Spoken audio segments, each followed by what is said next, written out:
Hello everyone, welcome to examtotal.com। इस video में हम कवर करेंगे part 3 of chapter 4 structure of the atom. हम 3 पार्ट्स में ये चैप्टर को कवर कर रहे हैं और आज हम जो टॉपिक्स डिस्कस करेंगे इसमें वो जैसे है electrons distribution in the orbits, valency, atomic number, mass number, isobars and isotopes, ये सब चीजें हम इसमें डिस्कस करेंगे। पिछले 2 पार्ट्स में हमने एटम के बारे में जाना। वेरियस साइंटिस्ट ने एटम्स के स्ट्रक्चर का मॉडल दिया था। उन्होंने वेरियस एक्सपेरिमेंट्स किए, उसके बाद जो उनको स्ट्रक्चर दिखा अपनी ऑब्जर्वेशन से उसको उन्होंने प्रेजेंट किया। साथ ही में अगर आपके बारे में नहीं पता, please go and see part 1 and part 2, बहुत इंपॉर्टेंट है to understand this part. Structure of atom में फाइनली हमें पता चला था कि एक एटम में इलेक्ट्रॉन्स होते हैं, प्रोटॉन्स होते हैं, न्यूट्रॉन्स होते हैं और उनके अरेंजमेंट में न्यूक्लियस होता है सेंटर में एंड इलेक्ट्रॉन्स उस न्यूक्लियस के आसपास रिवॉल्व करते हैं। एक क्विक रिव्यू अगर हम करें, ये लास्ट पार्ट की एक स्लाइड है जिसमें हमने देखा था ये एक स्ट्रक्चर ऑफ एटम है। सेंटर में न्यूक्लियस होता है एंड उसके आसपास इन ऑर्बिट्स में इलेक्ट्रॉन्स रिवॉल्व करते हैं। ऑर्बिट्स के बारे में भी हमने लास्ट पार्ट में देखा था। There are orbits, KLMN shell के नेम से हम इनको डिफाइन करते हैं। जो फर्स्ट होता है K शेल, उसको हमने फर्स्ट शेल है तो n इज इक्वल टू 1 दिया है। L shell n is equal to 2 second number पे है। M shell n is equal to 3, N shell n is equal to 4। ये हमें नंबर पता होना चाहिए टू अंडरस्टैंड कि इस ऑर्बिट में कितने इलेक्ट्रॉन्स होंगे, तो हम आज ये देखेंगे। तो ये हमारे लास्ट पार्ट में से एक स्लाइड थी।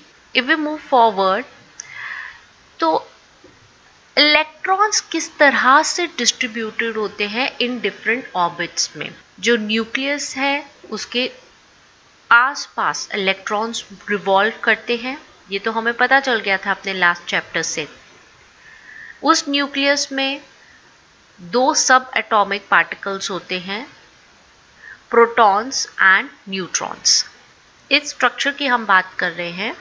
सेंटर में एक न्यूक्लियस होता है एंड इसके आसपास एक डिफाइंड पाथ्स होते हैं जिन्हें हम ऑर्बिट्स कहते हैं, जिसमें इलेक्ट्रॉन्स वो रिवॉल्व करते हैं। एंड इस न्यूक्लियस में क्या प्रेजेंट होता है? Protons and neutrons.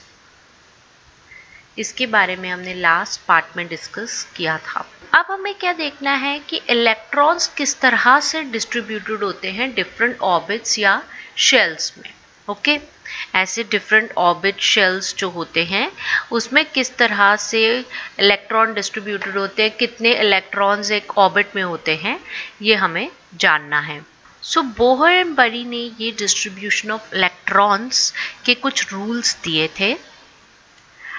हमने बोहर मॉडल भी किया था अपने लास्ट पार्ट में। तो ये रूल्स क्या थे?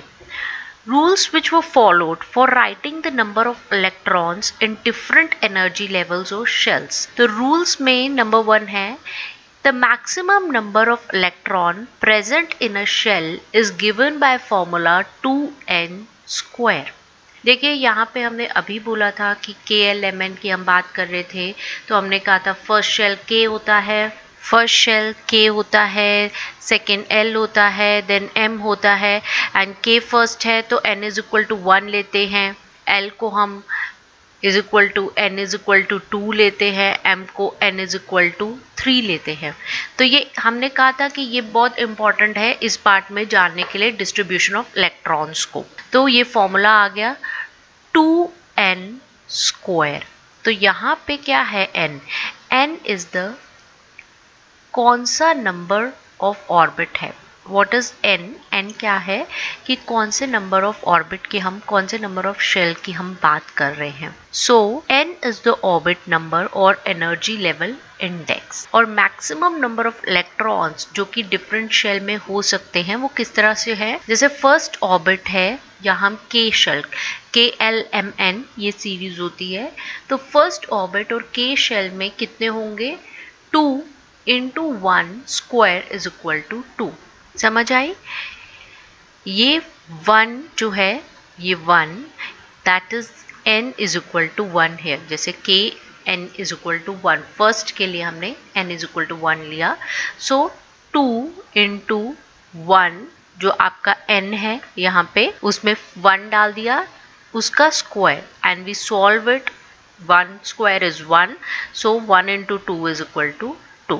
Similarly, next is 2 orbit or L shell will be 2 into 2 square is equal to 8. तो यहाँ पे n की जगह हमने 2 ले लिया, 2 square is what 4, 4 into 2 is 8. Similarly, third है, third orbit is M shell, जो क्या होगा n की जगह 3 डाल दिया, 3 square क्या हो गया 9 and 9 into 2 is equal to 18. Then fourth orbit जो कि n shell हो गया, that is 4 square, 4 into 4 is 16, 16 into 2 is 32 and so on, K L M N O P.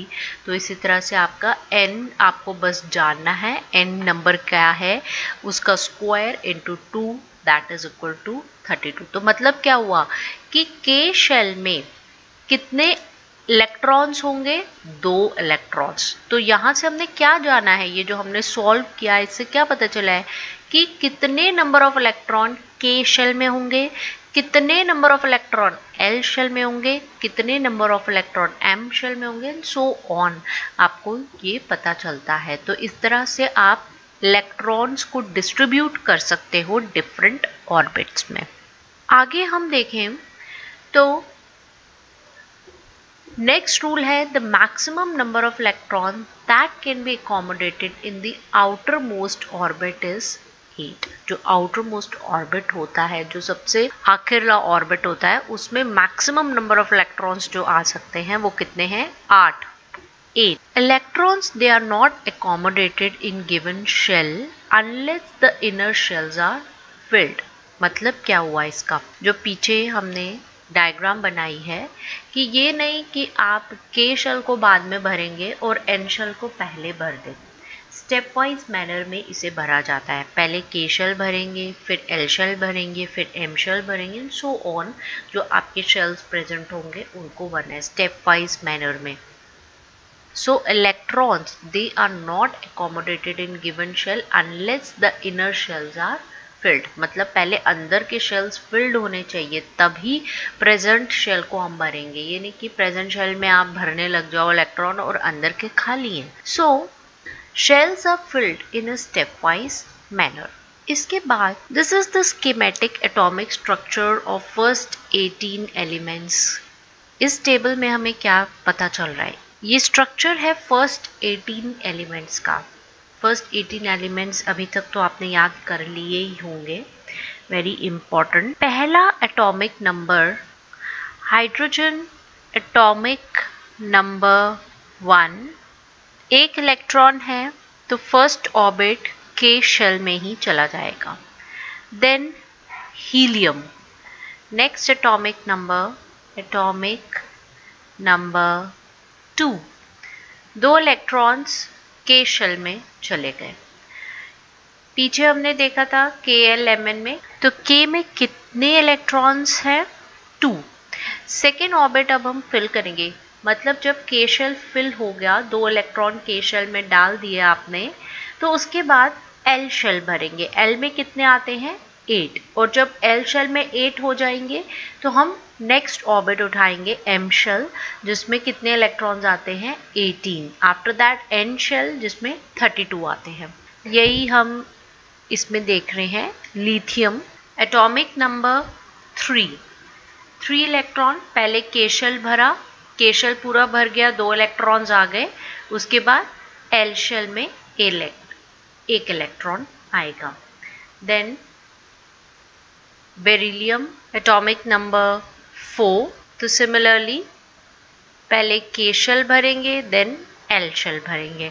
L कब तक आएगा, एल में कितने होते हैं 8 इलेक्ट्रॉन, तो जब तक 8 इलेक्ट्रॉन पूरे नहीं आते. These are all the atomic number 3, 4, 5, 6, 7, 8, 9, 10 so on. तो 18 इलेक्ट्रॉन्स का है.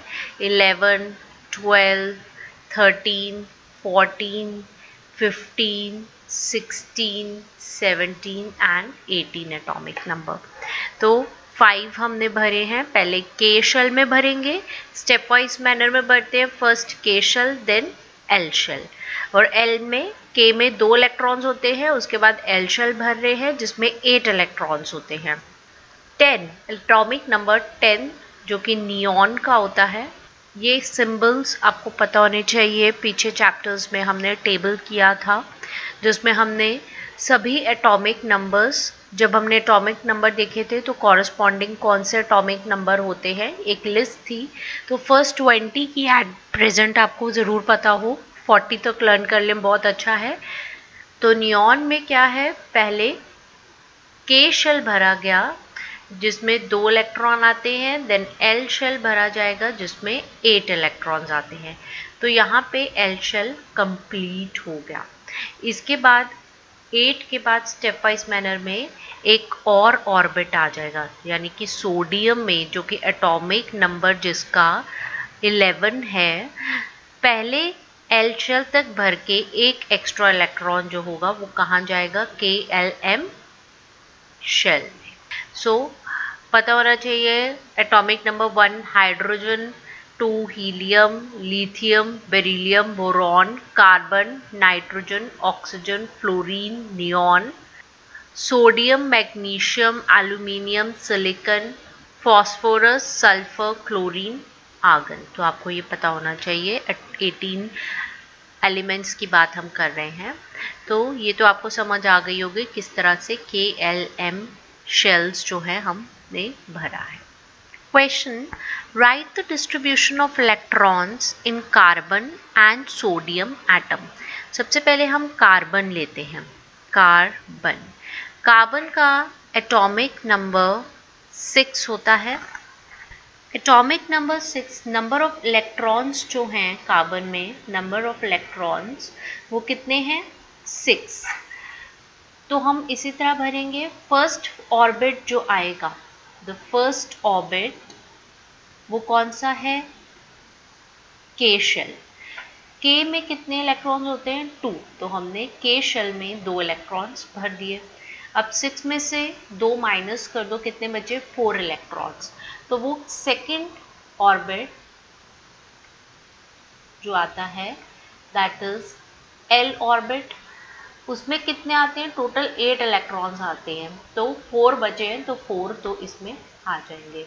सो दिस इज द शेल. अगर हम डायग्राम ड्रॉ करें, एटॉमिक स्ट्रक्चर ड्रॉ करें, तो ये न्यूक्लियस है कार्बन का. के शेल आएगा पहले, के शेल जिसमें 2 इलेक्ट्रॉन्स आ जाएंगे. ओके, 2 इलेक्ट्रॉन्स आ गए.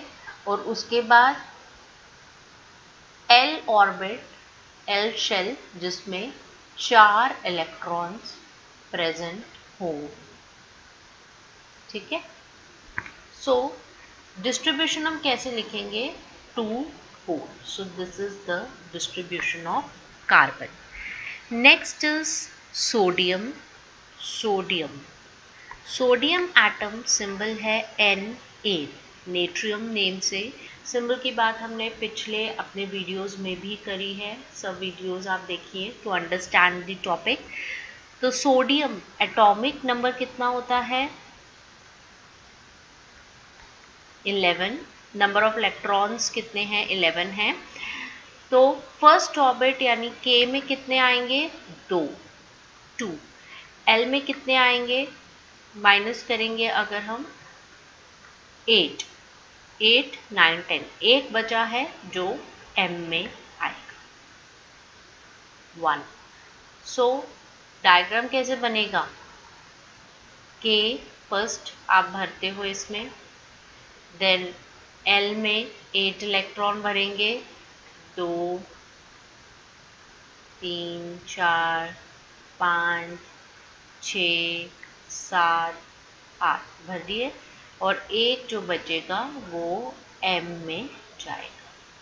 That is 1। तो डिस्ट्रीब्यूशन जो हम लिखेंगे वो कैसी होती है, 2 8 1। तो आपको डिस्ट्रीब्यूशन पूछा गया लिखने के लिए, तो आपको ये चीज़ लिखनी है। अगर आप इस पूरे वे से लिखें, के में इतने आएंगे, एल में इतने आएंगे, एम में इतने आएंगे, 2 8 1 is the distribution. After this, if K and L shell of an atom are full, then what would be the total number of electrons in the atom? Very simple. अभी तक तो हमें पता चल गया है कि K शेल में टोटल इलेक्ट्रॉन्स जो आ सकते हैं वो कितने आ सकते हैं, 2 इलेक्ट्रॉन, 2 इलेक्ट्रॉन्स। एंड L में टोटल नंबर ऑफ इलेक्ट्रॉन्स आ सकते हैं 8 इलेक्ट्रॉन्स। सो दोनों फुल हैं, तो 2 + 8 that is equal to 10. So this is the answer. These are the total number of electrons in the atom, 10. Next है, the next very important topic is valency. Valency क्या होता है? The electrons present in the outermost shell of an atom, they are known as valence electron. जो electron outermost shell में present होते हैं उसको valence electron कहते हैं। एंड बहुत बड़ी स्कीम जो हमने अभी रूल्स पढ़े हैं, उस स्कीम के according the outermost shell of an atom can accommodate a maximum of 8 electron. 8 electrons हो सकते हैं उसमें, maximum 8 electron. And it was observe that the atoms of element having completely filled outermost shell, they show little chemical activity.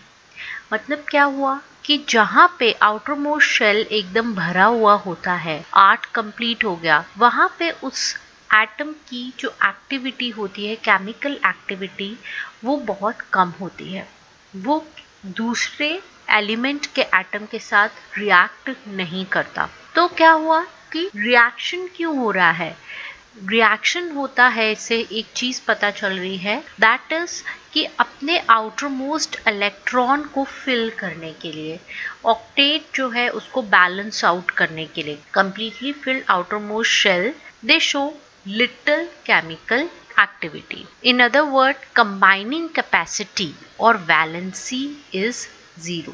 ये बहुत important term है। Valency मतलब कितने electrons जो होंगे वो पार्टिसिपेट करेंगे एक रिएक्शन में। द कंबाइनिंग कैपेसिटी और valency is 0. After this, inert element, the helium atom, has 2 electrons in its outermost shell, and all other elements, they have atoms with 8 electron in the outermost shell. यहाँ पे term use हुआ है inert. inert मतलब जो react नहीं कर रहे, inert जिनकी केमिकल एक्टिविटी ऑलमोस्ट नील है। तो inert यहाँ पे कौन हुए? हीलियम है एक inert, जिसमें 2 इलेक्ट्रॉन्स होते हैं आउटरमोस्ट शेल में, और बाकी जो भी होते हैं एटम्स जो इनर्ट होते हैं उनमें 8 इलेक्ट्रॉन्स आउटरमोस्ट शेल में प्रेजेंट होता है।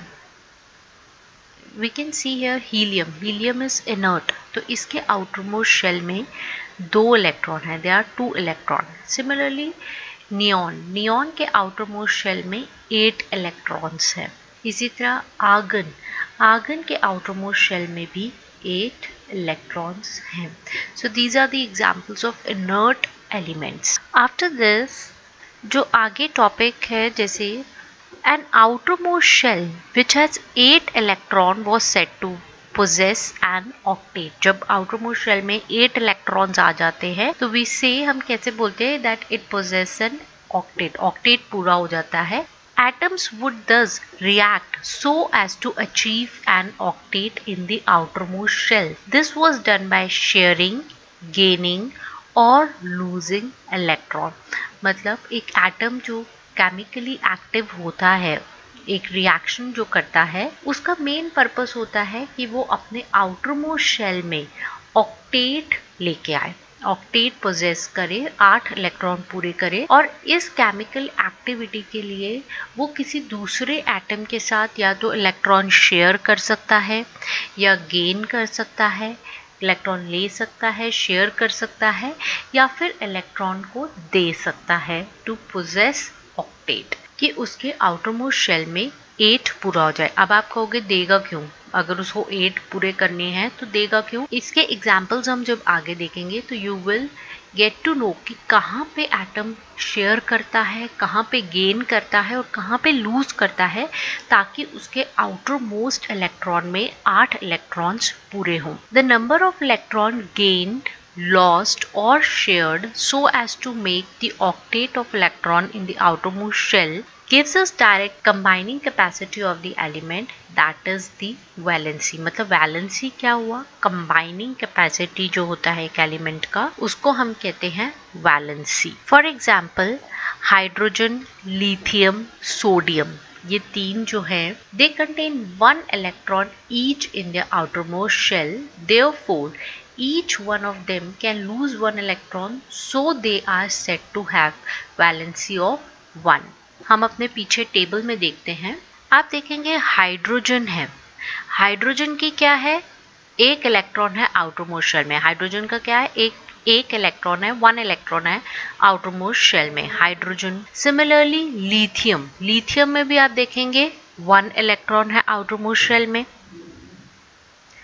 देन सोडियम, सोडियम में भी एक इलेक्ट्रॉन है। तो ऑक्टेट पूरा करने के लिए ये अगर ये एक इलेक्ट्रॉन को लूज कर देते हैं, दे देते हैं किसी को, तो इनका आउटरमोस्ट शेल जो बन जाएगा, उसके बाद जो आउटरमोस्ट शेल बन जाएगा उसमें कितने इलेक्ट्रॉन होंगे? उसमें 8 इलेक्ट्रॉन होंगे। ठीक है, पूरा कंप्लीट 8 हो जाएंगे यहाँ पे। सिमिलरली लिथियम के केस में भी ये दे दे तो यहाँ पे ड्यूप्लेट जो है वो कंप्लीट हो जाएगा, ऑक्टेट नहीं तो 2 इलेक्ट्रॉन, 2 और 8, बिकॉज के शेल में 2 इलेक्ट्रॉन्स होने चाहिए to complete to make it stable. तो यहाँ पे 2 इलेक्ट्रॉन आउटरमोस्ट शेल में हो जाएंगे और लिथियम स्टेबल हो जाएगा। तो इस तरह से इसका वैलेंसी क्या है, मतलब कितने इलेक्ट्रॉन्स जो हैं ये पार्टिसिपेट करते हैं एक रिएक्शन में। तो यहाँ पे 1 है, यहाँ पे 1 है, यहाँ पे 1 है, तो इन तीनों की जो वैलेंसी है, वैलेंसी वो क्या है? 1। For example, hydrogen, lithium, sodium atoms, they contain 1 electron each in their outermost shell. Therefore, each one of them can lose 1 electron. एक इलेक्ट्रॉन को lose कर सकता है, so they are said to have valency of 1. After this, if the number of electron in the outermost shell of an atom is close to its full capacity, बिल्कुल close है, 1 electron चाहिए और octet पूरा हो जाएगा, 2 electron चाहिए octet पूरा हो जाएगा, तो वैलेंसी डिटरमाइन होती है डिफरेंट वे में। उसका तरीका क्या होता है? फॉर एग्जाम्पल हम फ्लोरीन लेते हैं, फ्लोरीन के आउटरमोस्ट इलेक्ट्रॉन में, फ्लोरीन के आउटरमोस्ट शेल में 7 इलेक्ट्रॉन्स होते हैं and its valency could be 7, हम 7 ले सकते हैं। बट इजी क्या होगा, 7 इलेक्ट्रॉन को लूज करना या सिर्फ 1 इलेक्ट्रॉन ले लो और ऑक्टेट पूरा कर लो? तो इजी क्या होगा कि 1 इलेक्ट्रॉन ले लिया जाए और ऑक्टेट को पूरा कर लिया जाए। तो स्टूडेंट्स आप देखें इस टेबल में फ्लोरीन, यहाँ पे आउटर मोस्ट शेल में 7 इलेक्ट्रॉन्स हैं। तो अगर ये एक एक करके ये इलेक्ट्रॉन को लूज करेगा, किसी को देगा, तो 7 बार देना पड़ेगा, ये लंबा काम होगा। इंस्टेड क्या कर सकता है, ये किसी एटम से 1 इलेक्ट्रॉन ले ले, तो वो इसके लिए इजी होगा और इसका ऑक्टेट, फ्लोरीन का ऑक्टेट पूरा हो जाएगा। ओके, ये जो रिएक्शन है कि इलेक्ट्रॉन दे रहे हैं और ले रहे हैं या शेयर कर रहे हैं, ये बहुत इम्पॉर्टेंट है इसको समझना। रीज़न है कि आगे हम जब पढ़ेंगे नेक्स्ट क्लास में, आपका केमिकल इक्वेशन फर्स्ट चैप्टर ही है, अगर आपको उसको पढ़ना है तो रिएक्शन हो क्यों रहा है, what is the main reason behind the reaction. एक केमिकल इक्वेशन बना रहे हो जिसमें क्या होता है, एक एटम, एक एलिमेंट का दूसरे एटम से कंबाइन कर रहा है, क्यों कर रहा है, रीज़न क्या है, उसको समझने के लिए दिस इज़ वेरी इंपॉर्टेंट कि आपको इसके बारे में पता हो कि ऐसा क्यों हो रहा है, इलेक्ट्रॉन्स क्यों ले रहे हैं, दे रहे हैं और शेयर क्यों कर रहे हैं। सो फ्लोरीन के लिए इजी होगा टू गेन 1 इलेक्ट्रॉन, कि 1 इलेक्ट्रॉन वो ले ले एंड अपना ऑक्टेट पूरा कर ले। हेंस अब यहाँ पे वैलेंसी कैसे डिटरमाइन होगी? वैलेंसी में यहाँ पे जब हम गेन करते हैं, we subtract 7 electrons from the octet and this gives you valency of chlorine कितनी होगी? 1। यहाँ पे देखो एक इलेक्ट्रॉन का लूज किया जा रहा है, ठीक है, और यहाँ पे एक इलेक्ट्रॉन, हाइड्रोजन, लिथियम, सोडियम में एक इलेक्ट्रॉन क्या करा जा रहा है? आउटर मोस्ट शेल से 1 इलेक्ट्रॉन को लूज किया जा रहा है, तो यहाँ पे वैलेंसी 1 है एंड यहाँ पे गेन किया जा रहा है, तो यहाँ पे भी वैलेंसी 1 है। तो ओवरऑल कितने इलेक्ट्रॉन पार्टिसिपेट कर रहे हैं कंबाइनिंग कैपेसिटी एक रिएक्शन में, उससे हम वैलेंसी डिटरमाइन करते हैं। बहुत इंपॉर्टेंट पॉइंट है यहाँ पे कि वैलेंस इलेक्ट्रॉन और वैलेंसी ये दो अलग टर्म्स हैं। एक टर्म हम बोल रहे हैं वैलेंस इलेक्ट्रॉन और दूसरा टर्म हम बोल रहे हैं वैलेंसी। वैलेंसी और इन दोनों को कंफ्यूज नहीं करना। वैलेंस इलेक्ट्रॉन मतलब आउटर मोस्ट जो इलेक्ट्रॉन है, आउटर मोस्ट शेल में जो इलेक्ट्रॉन्स हैं उसको हम कहते हैं वैलेंस इलेक्ट्रॉन, और वैलेंसी होता है कंबाइनिंग कैपेसिटी क्या है एक एटम की, कितने इलेक्ट्रॉन वो गेन कर सकता है या कितने इलेक्ट्रॉन वो लूज कर सकता है फॉर कंप्लीट इट्स ऑक्टेट और ड्यूप्लेट। नेक्स्ट है an atom of each element has a definite combining capacity, call its valency. So valency is the combining capacity. Valency of first 18 elements is given in the last column of the table. आप ये table देखिए, these are the elements with their atomic number 1 to 18. Symbol are given here. तो ये part जो है हमने पहले करा है कि एलिमेंट्स के सिंबल्स को हमने बोला था कि लर्न कर लीजिए, they will help you out. Number of protons, neutrons, electrons and their distribution is given here, and this is the last column of the table where valency is given. So hydrogen with symbol H, it has a valency 1, ये तो हमने अभी पहले ही discuss करी। Similarly helium is there with valency 0. इस table को आप देखिए and try to understand this table. Okay, very important table. इसके बाद क्वेश्चन है how will you find the valency of chlorine? Chlorine के लिए हम लास्ट टेबल ये देखेंगे, ये टेबल बहुत इंपॉर्टेंट है। क्लोरीन का एटॉमिक नंबर होता है 17। एटॉमिक नंबर की हम आगे अभी बात करेंगे, एटॉमिक नंबर क्या होता है। तो क्लोरीन का एटॉमिक नंबर होता है 17 एंड इसका इलेक्ट्रॉन डिस्ट्रीब्यूशन जो शेल्स में है वो है 287। ये कैसे आया? अभी हमने पीछे अभी डिस्कस किया था, ये एटॉमिक स्ट्रक्चर भी देखा था जिसमें आप देखेंगे न्यूक्लियस के बाद 2 इलेक्ट्रॉन्स इसमें आते हैं फर्स्ट शेल में, के शेल में, देन यहाँ पे ऑक्टेट पूरा होता है L शेल में एंड M शेल में 7 इलेक्ट्रॉन्स आते हैं। This is the atomic structure of chlorine. So chlorine का इलेक्ट्रॉन डिस्ट्रीब्यूशन क्या होगा? 287। Electron distribution is equal to 287। हम आउटर मोस्ट शेल को देखते हैं, वहां से हम वैलेंसी को निकालते हैं कि व्हाट इज द वैलेंसी, हमें वहां से पता चलता है। यहाँ पे आउटर मोस्ट शेल में कितने इलेक्ट्रॉन्स हैं? 7 हैं। 4 से अगर कम होंगे तो जितने वो इलेक्ट्रॉन्स होते हैं उतनी ही वैलेंसी होती है।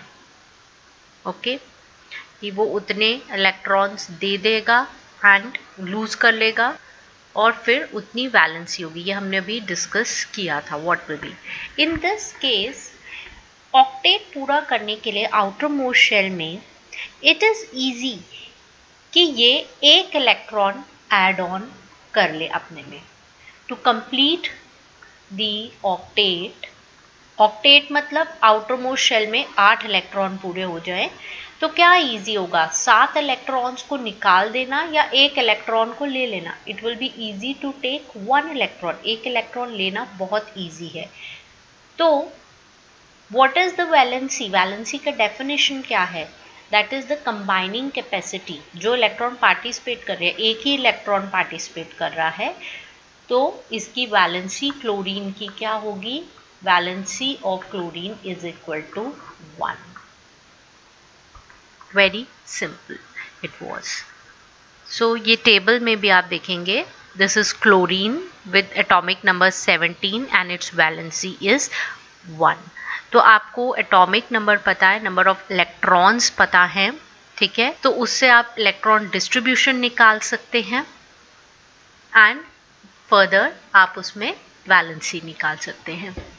Next topic is atomic number. Atomic number क्या होते हैं उसके लिए हम देखते हैं। Protons they are present in the nucleus. हमने पीछे डिस्कस किया था कि न्यूक्लियस में क्या क्या होता है। They are protons of the atom. It is the number of protons of atom which determines its atomic number. Okay? Atomic number जानने के लिए आपको number of protons पता होने चाहिए। And atomic number का जो symbol हम denote करते हैं वो क्या होता है? Z. All atoms of an element they have the same atomic number Z. सो कोई एलिमेंट लो, सपोज हम लेते हैं मैग्नीशियम, तो जितने भी एटम्स होते हैं उनका एटॉमिक नंबर सेम होगा। ये नहीं कि कहीं मैग्नीशियम का अलग है, कहीं अलग है, तो मैग्नीशियम का एटॉमिक नंबर सेम होगा। It is denoted by Z। Symbol हम लेते हैं Z। And very important, number of protons determine the. ये क्वेश्चन आता है कि क्या डिटरमाइन करता है? इलेक्ट्रॉन डिटरमाइन करता है कि प्रोटॉन डिटरमाइन करता है कि न्यूट्रॉन डिटरमाइन करता है? प्रोटॉन्स आपको पता होंगे तो you will know the atomic number. In fact elements they are defined by the number of protons they possess. So this number of protons is very important to define the element. For hydrogen Z is equal to 1. Z क्या है? Atomic number. Because in hydrogen atom only one proton is present in the nucleus. Okay? देखिए आप पीछे table में हमने ये table किया, this is hydrogen, atomic number 1 बोला है। This is the structure of hydrogen with 1 electron and nucleus, and इस न्यूक्लियस में एक ही प्रोटॉन होता है। So hydrogen has 1 proton and its electronic distribution is like this. It has 1 proton and 1 electron with no neutron. So number of protons, it define the atomic number. Number of protons जितने होते हैं उतना ही atomic number होता है। Similarly helium में देखिए number of protons are 2, so atomic number is 2. Lithium में number of protons 3, atomic number 3, so on. For carbon Z is equal to 6, atomic number is 6, therefore atomic number is defined as the total number of protons present in the nucleus of an atom. अब ये protons के बारे में कैसे पता चला है, तो इसके लिए you have to see the last video to understand it कि ये protons, electrons and neutron कैसे आ रहे हैं। तो number of protons अगर आपको पता है तो you can know the atomic number. Atomic number is defined by the number of protons. Next is mass number. Mass number जो होता है, mass of an atom is practically due to the protons and neutrons. आपको protons भी पता होने चाहिए और neutrons भी पता होने चाहिए। प्रेजेंट इन द न्यूक्लियस, हमें पता है इलेक्ट्रॉन स्ट्रक्चर कैसा होता है। सेंटर में एक न्यूक्लियस होता है which is known as nucleus, and इसके आसपास जो शेल्स होते हैं उसमें इलेक्ट्रॉन्स प्रेजेंट होते हैं। ओके, सो ये न्यूक्लियस में क्या प्रेजेंट होते हैं, इसमें प्रोटॉन्स प्लस न्यूट्रॉन्स प्रेजेंट होते हैं। Hence protons and neutrons, they are also called as nucleons. Therefore mass of an atom resides in its nucleus. Overall जो total mass होता है वो nucleus में present होता है। For example, mass of carbon is 12U atomic unit because it has 6 protons and 6 neutrons. तो mass number हम कैसे निकालते हैं, हम ऐड कर देते हैं number of protons plus number of neutrons. So ये जो टोटल आता है that is equal to mass number. Similarly mass of aluminium is 27U। कैसे? 13 प्रोटॉन्स प्लस 14 न्यूट्रॉन्स, टोटल करके 27U आया। Mass number is defined as the sum of the total number of protons and neutrons present in the nucleus of an atom। वही बात है, protons और neutrons को add करके mass number मिलता है। और एटॉमिक नंबर कैसे मिलता था? Only the number of protons. The atomic number mass number in symbol of element is written as, बीच में सिंबल एंड ऊपर उसका मास नंबर होता है और नीचे एटॉमिक नंबर होता है। तो कोई भी एलिमेंट लिखते हो, सपोज हम नाइट्रोजन की बात कर रहे हैं, सपोज हम नाइट्रोजन की बात करें, सिंबल लिखते हैं लाइक दिस, नीचे उसका एटॉमिक नंबर यहाँ पे 7 एंड ऊपर मास नंबर। क्वेश्चन है, if number of electrons in an atom is 8 and number of protons is also 8, then what is the atomic number of atom? ये हमने अभी किया that number of protons determine atomic number which is given by Z. So here the number of protons is 8. Therefore the atomic number will be 8. Now what is the charge on the atom? Charge कब होगा? When there is a difference between the number of electrons and between the number of electrons is equal to number of protons. Therefore the charge is equal to 0. Next question है, with the help of table find out the mass number of oxygen and sulfur atom. अभी हमने किया कि mass number क्या होता है। Mass number is equal to number of protons plus number of neutrons. ये दोनों चीज़ें न्यूक्लियस में होती है एंड इनका टोटल जो होता है दैट इज द मास। मतलब हमें न्यूक्लियस का मास लेना है, तो न्यूक्लियस में क्या होता है? प्रोटॉन्स एंड न्यूट्रॉन्स होते हैं। तो आप टेबल में से देखेंगे अगर, तो ऑक्सीजन एंड सल्फर का, this is the table. Oxygen में कितने प्रोटॉन्स हैं? 8 एंड कितने न्यूट्रॉन हैं? 8। तो 8 + 8 that is equal to 16 is the 8 + 8 + 8 that is equal to 16 is the mass number of oxygen. and sulfur इसी तरह, इसमें कितने प्रोटॉन्स हैं? 16 and number of neutrons are also 16. So 16 + 16 that is equal to 32. So this was about the mass number. Next topic we are going to discuss is isotopes important topic है, इसके ऊपर questions बहुत आते हैं। Isotopes में जैसे हम एक एग्जाम्पल ले रहे हैं, इसमें डेफिनेशन हम पहले लेते हैं। जैसे isotopes they are defined as the atoms of same element having the same atomic number but different mass number. मतलब आइसोटोप सेम एलिमेंट की बात कर रहे हैं हम, एलिमेंट सेम है तो मतलब एटॉमिक नंबर तो सेम होगा, ठीक है।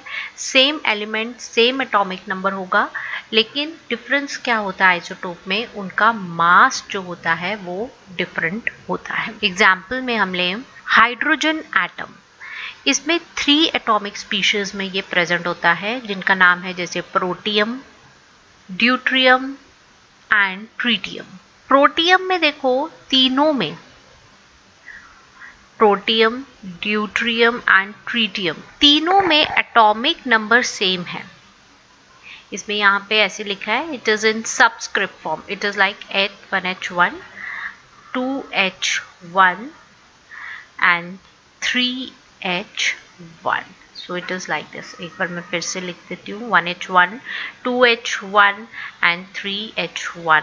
जैसे सबस्क्रिप्ट में 1 एटॉमिक नंबर है, सेम है तीनों में, ठीक है, लेकिन सुपरस्क्रिप्ट में आप देखेंगे मास नंबर डिफरेंट है, एक में 1 है, एक में 2 है, एक में 3 है। प्रोटियम में 1 है, ड्यूट्रियम में 2 है एंड ट्रीटियम में 3 है। तो एलिमेंट तो सेम है, एलिमेंट क्या है, हाइड्रोजन एटम है। इसका एटॉमिक नंबर यानी कि Z भी सेम है विच इज इक्वल टू 1, लेकिन इसका मास नंबर, प्रोटियम में मास नंबर 1 है, ड्यूट्रियम में 2 है एंड ट्रीटियम में 3 है।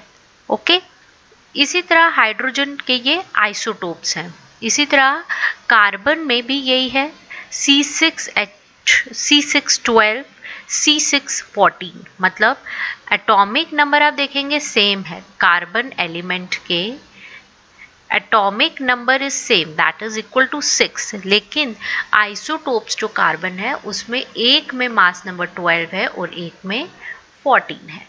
सिमिलरली क्लोरीन में भी ऐसा ही है, एटॉमिक नंबर सेम है लेकिन उनके मास नंबर 35 एंड 37 ये अलग अलग है।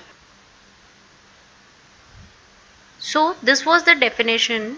Isotopes, they are defined as the atoms of same element having the same atomic number but different mass numbers. Therefore we can say that there are 3 isotopes of hydrogen और जिनका नाम क्या था, protium, deuterium and tritium.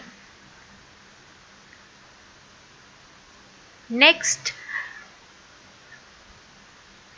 Many elements consist of a mixture of isotopes. कुछ elements में क्या होता है, mixture होता है and each isotope of element is a pure substance. The chemical properties जो हम isotope की लेंगे वो similar होएगी। प्रोटियम, ड्यूट्रियम, ट्रीटियम, इनमें केमिकल प्रॉपर्टीज तीनों की सिमिलर होंगी, लेकिन जो डिफरेंस आएगा वो किस में होगा, फिजिकल प्रॉपर्टीज में डिफरेंस आएगा। Chlorine occurs in nature in 2 isotopic form. अभी हमने किया, एक में मास नंबर 35 होता है और एक में 37 U होता है एंड नेचर में क्लोरीन दोनों के मिक्सचर के फॉर्म में आपको मिलता है। एक 35 वाला भी मिलेगा और 37 वाला भी मिलेगा और रेशो जो रहता है 3:1, 35 वाला ज़्यादा होता है, 3:1 के रेशो में क्या मिलता है, chlorine in the nature. Obviously अब क्वेश्चन आता है कि what should be take the mass, अब हम 35 लें कि 37 लें, तो क्या हम देखते हैं क्या करें। अगर आइसोटोप्स के फॉर्म में the mass of an atom of any natural element is taken as the average mass of naturally occurring atoms of that element. हम जितना मास होता है आइसोटोप्स का, 35 है 37 है, हम उसका एवरेज ले लेते हैं। If an element has no isotopes, अगर कोई आइसोटोप नहीं है, then the mass of its atom would be same as the sum of protons and neutrons in the, तब तो जो फॉर्मूला हमने पीछे किया वैसे ही निकलेगा। अगर आइसोटोप्स हैं तो we take the average. But if an element occurs in an isotopic form, then we have to know the percentage of its isotopic form and then the average mass is calculated. जैसे chlorine में 3:1 के ratio में है 35 and 37. The average atomic mass of chlorine atom on the base of above data क्या होगा, कैसे निकालेंगे, 35 chlorine वो 75% प्रेजेंट है, 3:1 का रेशो था एंड 37 क्लोरीन 17 वो 25% प्रेजेंट है। So to find out the mass हम कैसे लेते हैं, 35 इंटू 75/100 प्लस 37 इंटू 25/100, ठीक है। कैलकुलेट करेंगे, it is 105/4 plus 37, ये 4 हो गया, 37/4 and if we calculate it, it comes out to be 35.5 U. This is the average mass of chlorine present in the nature. इसका ये मतलब नहीं है कि क्लोरीन का कोई एक एटम है जो 35.5 U का होगा। इसका ये मतलब है अगर हम सर्टेन अमाउंट ऑफ क्लोरीन लेंगे तो उसका हमें एवरेज लेना, बिकॉज सर्टेन अमाउंट में आइसोटोपिक फॉर्म दोनों होंगे। 37 भी होगा, 35 मास का भी होगा, तो तब हम 35.5 U लेते हैं. सो What are the application of isotopes? Isotopes के बहुत important हैं ये, since the chemical properties इनकी same होती है. Normally we are not concerned about taking a mixture. Chemical properties same रहेंगी, but इसमें कुछ special properties होती हैं जो कि ये useful होता है कई fields में. जैसे कि यूरेनियम का आइसोटोप यूज होता है as a fuel in nuclear reactors में. देन कोबाल्ट आइसोटोप जो है it is used in the treatment of cancer. Then iodine का आइसोटोप जो होता है वो यूज होता है गॉइटर के ट्रीटमेंट में. तो ये कई फील्ड्स में बहुत यूजफुल है. इसके अलावा ये तो आइसोटोप है जिसमें एटॉमिक नंबर तो सेम होता है, मास नंबर डिफरेंट होता है. आइसोबार में इसका उल्टा है. इसमें एग्जाम्पल जैसे लेते हैं कैल्शियम. देखो कैल्शियम एटॉमिक नंबर है 20, आर्गन एटॉमिक नंबर है 18. The number of electron in these atoms is different, but the mass number of both these element is 40. मतलब इसमें क्या है, एटॉमिक नंबर डिफरेंट होते हैं लेकिन मास जो होता है दोनों का, जैसे कैल्शियम और आर्गन दोनों सेम है, 40 होता है, 40 है. That is the total number of nucleons is the same. मतलब जो न्यूक्लियस है उसमें number of protons plus number of neutrons ये सेम है. ठीक है, ये यहाँ पे कितना है 40. Atoms of different element with different atomic number which have the same mass number, they are known as isobars. So this was all for this chapter, structure of atom, and we completed the chemistry portion of class 9. That's all for this video. Thank you very much.